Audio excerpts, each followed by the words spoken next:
இலக்கை நோக்கி டுவர்ட் த கோல். இந்த நிகழ்ச்சிக்கு உங்களை அன்புடன் வரவேற்கிறோம். Praise the Lord. ஆண்டவராகிய இயேசுவின் நாமத்தில் இந்த புதிய நாளிலே உங்கள் யாவருக்கும் அன்பின் வாழ்த்துக்கள். ஆபகூக் 3ஆம் அதிகாரம் 18ஆம் வசனம். நான் கர்த்தருக்குள் மகிழ்ச்சியாயிருப்பேன், என் இரட்சிப்பின் தேவனுக்குள் களி கூறுவேன். எந்த சூழ்நிலையில் இந்த வார்த்தைகள் சொல்லப்படுகிறது? அத்திமரம் துளிர்விடாத சூழ்நிலையில், திராட்சை செடியில பலன் இல்லாத காலங்களிலே, ஆட்டு மந்தைகளிலே முதலே அற்றுப்போகிற ஒரு நிலை ஏற்படும் போது எப்படி கர்த்தருக்குள்ள மகிழ்ச்சியா இருக்க முடியும்? எப்படி தேவனுக்குள்ள களி கூற முடியும்? இது தேவ பிள்ளைகளுக்கு ஒரு பெரிய சவால். நெருக்கத்திலும், பாடுகள், உபத்திரவத்திலும், கண்ணீர்கள், வேதனைகளிலும், ஏமாற்றங்கள், தோல்விகளிலும் எப்படி ஒரு தேவ பிள்ளையால சந்தோஷமா இருக்க முடியும்?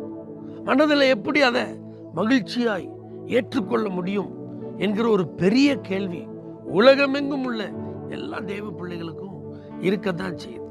இப்ப திராட்சை செடியிலேருந்து ஒரு பலன், அத்திமரத்திலேருந்து ஒரு பலன், ஆட்டு மந்தையிலேருந்து ஒரு பலன்னா நம்ம உடனே கேட்கலையே. எனக்கு இன்னைக்கே பலன் வேணும் நான் கேட்கலையே. அதுக்கு ஒரு காலம் இருக்கு. அது வரைக்கும் நான் வெயிட் பண்ண தானே செய்கிறேன். அது பலன் கொடுக்கிற வரைக்கும் நான் காத்திருக்கிறேனே. அதற்காக நான் பிரயாசப்பட்டிருக்கிறேன். அதற்காக நான் பல விதங்களில் முயற்சிகளை செய்திருக்கிறேன். இப்போ நான் காத்திருக்கிறேன். அப்போ காத்திருந்தா கண்டிப்பாக வெட்கப்பட்டு போக மாட்டோம்ல. விசுவாசத்தோட, நம்பிக்கையோட, எதிர்பார்ப்போட நான் இருந்தும் இந்த பலன் இல்லைன்னா தானே எனக்கு அந்த ஏமாற்றம் வருது என்று நம்ம நிறைய நேரத்தில் சொல்லலாம். ஆனால் இப்போ நீங்கள் கர்த்தருக்குள் மகிழ்ச்சியாக இருக்கணும். அதுக்கு ஒரே வழி, பலனை அல்ல, பலன் தருகிற தேவனை தான் நீங்கள் பார்க்கணும். ஆசீர்வாதங்களை அல்ல, ஆசீர்வாதங்களை தருகிற கர்த்தரை தான் நீங்க பார்க்கணும்.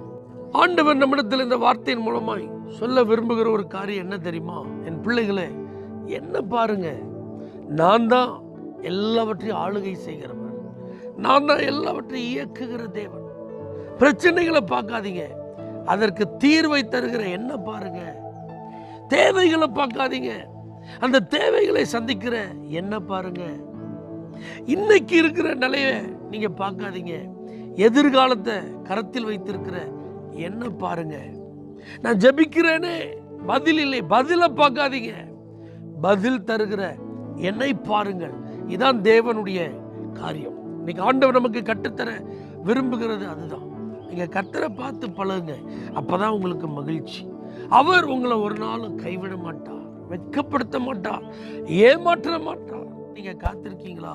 அதுக்கு அப்போ உங்களுக்கு பலன் இல்லாதது போல இருந்தாலும் அதற்கும் சேர்த்து அவர் பலன் தருவார். அப்ப தேவனையே நாம் நோக்கி பார்ப்போம், அது அவருக்குள் களி கூற நமக்கு உதவி செய்யும். பரிசுத்த ஆவியானவரே, எங்களை சுற்றிலும் உள்ளவைகளை அல்ல, உம்மை நோக்கி பார்க்க எங்களுக்கு கிருபை தார்.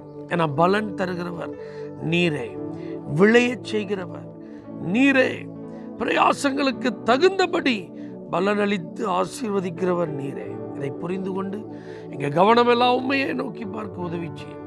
இயேசுவின் நாமத்தில் பிதாவே, ஆமென். For prayer contact Pastor J.